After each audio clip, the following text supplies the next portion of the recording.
Salut à vous les champions et championnes, c'est Dachem, donc j'espère que vous allez bien de votre côté. On se retrouve pour la review de Clash of Champions, donc ce n'est pas les promos, c'est la review. J'en suis encore tout retourné par rapport au dernier match. Je vais vous expliquer ça. Alors, le match du pré-show était censé être de base Asuka contre Zelina Vega. Ça a été changé parce que ça a été changé à la dernière minute. Du coup, c'était Shinsuke Nakamura et Cesaro contre la Lucha House Party. Et les membres de la Lucha House Party, c'était Kalisto et Lince Dorado. Donc le match a duré 10 minutes 45. J'ai pas vu le match parce que on s'en bouffe tout le temps et c'est ce que j'avais pronostiqué. Cesaro et Nakamura ont gagné le combat. Et je sens qu'il va y avoir encore plus de distension entre Kalisto et Lince Dorado, pardon. Donc voilà. Mais tout ce que je peux dire, c'est que la fin m'a retourné. Je vous expliquerai ça au fur et à mesure. Alors, dès le début, on a eu durant la clip de présentation du show, c'était fait par John Cena. Première nouvelle. Honnêtement, ça m'a pas surpris parce que c'est le champion le plus titré actuellement en activité. Alors, je sais pas ce qui s'est passé durant l'entrée de Sami Zayn avec Jeff Hardy et Jay Styles, parce que le premier match de la carte principale, c'était pour le titre intercontinental, le Triple Threat Ladder Match. C'est le match le plus long de la soirée, je tiens à vous le dire. 25 minutes et 35 secondes. Donc, au moment des entrées, Jeff Hardy, Sami Zayn et Jay Styles, en fait, ils ont montré ils ont montré en fait quand s'était déroulé leur dernier match à l'échelle. D'accord. Alors, au niveau des spots, on a eu Styles qui a activé un saut de Jeff et qui s'est fait empaler en plein milieu de l'échelle. Alors, Styles qui balance une échelle en pleine face sur Sami Zayn quand il est en haut. Ah oui, Styles et Hardy ont fait tomber l'échelle eux-mêmes. Donc, ça, c'est sur Sami Zayn, mais Sami Zayn, en gros, était dans le coin, donc du coup, il n'a pas été affecté.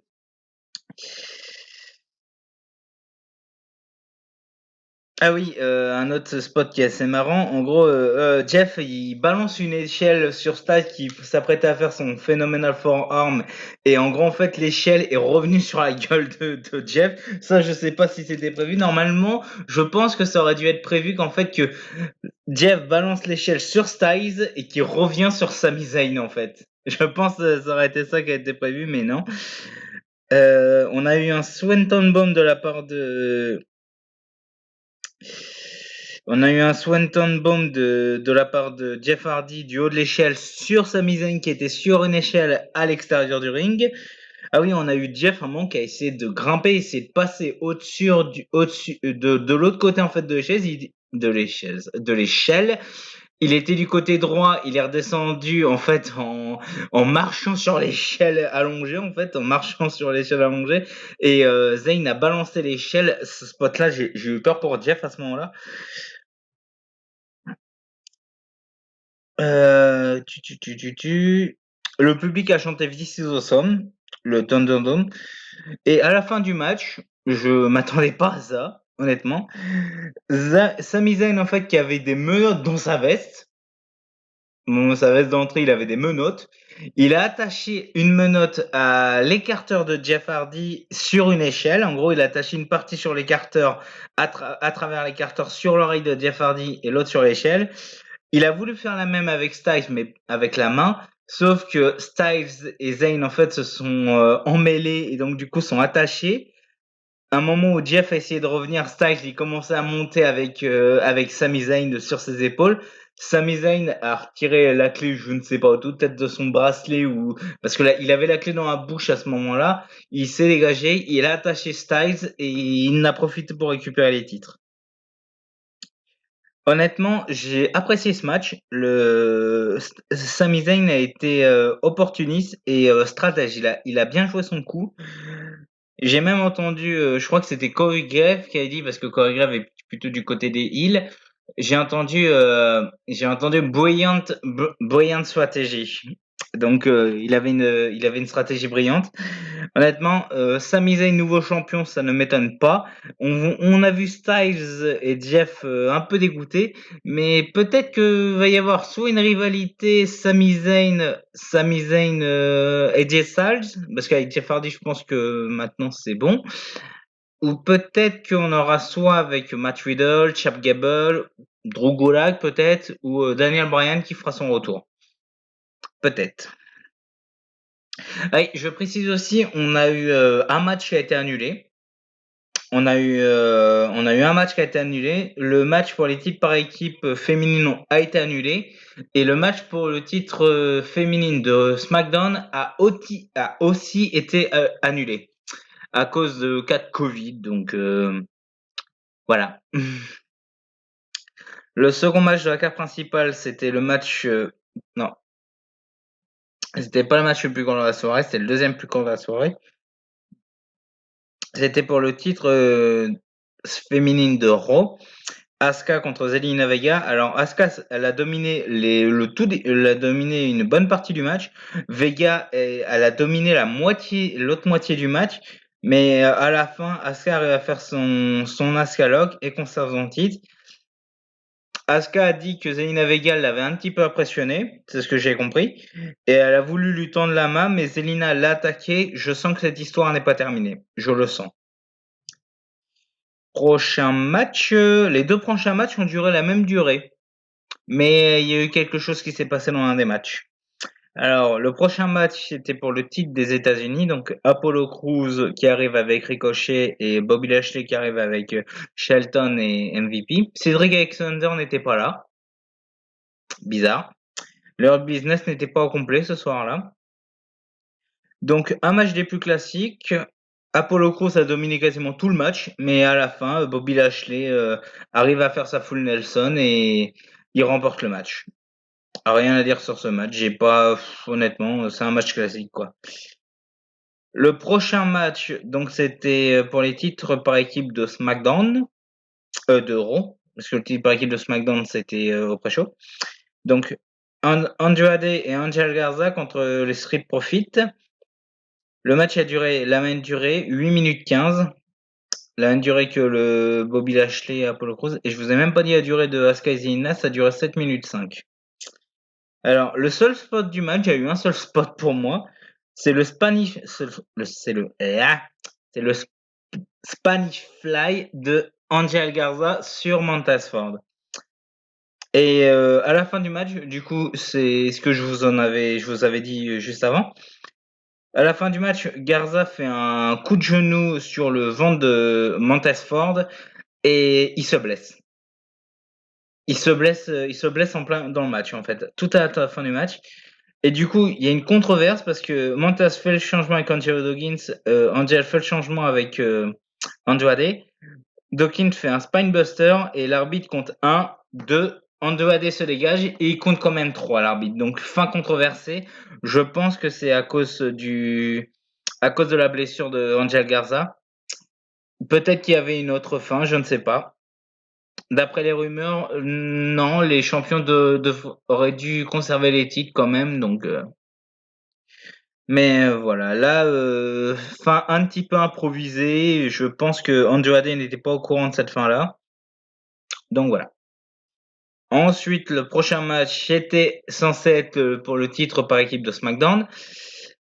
Titre féminin de SmackDown. Oh là, j'ai du mal. C'était pour le titre par équipe, titre féminin de SmackDown. Je vais y arriver. Et simplement, Bayley qui arrive et dit que Nikki Cross n'est pas là. Cas de Covid, donc Nikki Cross n'est pas apte à combattre. Bon, ils disent pas le mot Covid, hein, mais ils précisent Nikki Cross n'est pas apte à combattre, donc elle lance un Open Challenge. Et qui c'est qui arrive? La championne féminine d'Euro, Asuka. Mais le match a duré 3 minutes 45, hein. Simplement parce que Bayley a frappé Asuka avec une chaise après quelques minutes, donc après 3 minutes après le début de la rencontre. Bayley qui se fait disqualifier, mais qui c'est qui arrive? Sasha Banks. Sasha Banks qui attaque Bayley. Donc ça annonce. Je ne voulais pas voir ce match pour le titre. Je pensais voir Nikki Cross championne pour avoir un match Alexa Bliss Nikki Cross en tant que championne et une vraie guerre avec Sasha Banks et Bayley. Et malheureusement, ils vont faire pour le titre Hell in a Cell parce que le prochain pay-per-view c'est le 25 octobre, c'est Hell in a Cell. Ils vont faire pour le titre. Ils vont sûrement faire pour le titre Sasha Bayley Hell in a Cell match, je pense. Le prochain match, alors le prochain match, je commence à rigoler parce que vous allez comprendre pourquoi. C'était pour le titre WWE.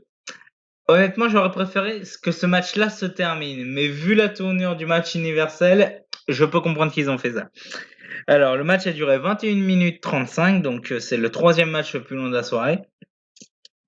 Alors, je commence à rigoler parce que vous allez comprendre. Donc, Drew McIntyre et Orton, ils arrivent tranquilles. Orton qui domine au début, mais il se fait vite contrer par Drew qui domine au début, mais il se fait vite contrer par Orton. Orton veut faire son punk kick, mais là on voit une main qui tient le pied. C'est le Big Show. Le Big Show qui intervient dès le début du match. Il prend Orton, chokeslam sur la table. Génial. Et après, ils ont commencé à se battre avec des chaises, des béquilles juste à côté de l'ambulance. Orton qui a attaqué la mâchoire de Drew McIntyre avec la chaise. Les deux se retrouvent, les deux se retrouvent dans l'ambulance. En fait, ils se battaient dans l'ambulance, bah là où normalement on doit gagner le match. Orton qui prépare la porte de l'ambulance, mais il se fait avoir en gros. Il se fait avoir par un Glasgow kick. Et McIntyre veut faire son Claymore, mais en fait, il dégage la porte de l'ambulance parce qu'Orton a esquivé. Ensuite, ils se sont retrouvés en backstage. Il y a Christian, le meilleur ami de Edge, donc qui attaque Orton dedans. Il se barre après. Orton qui balance Drew sur le pare-choc de l'ambulance. Ils sont montés sur le toit. Orton a fait tomber McIntyre en bas. Et qui c'est qui vient? Shawn Michaels pour un switching music et après il dégage Orton. Oh putain.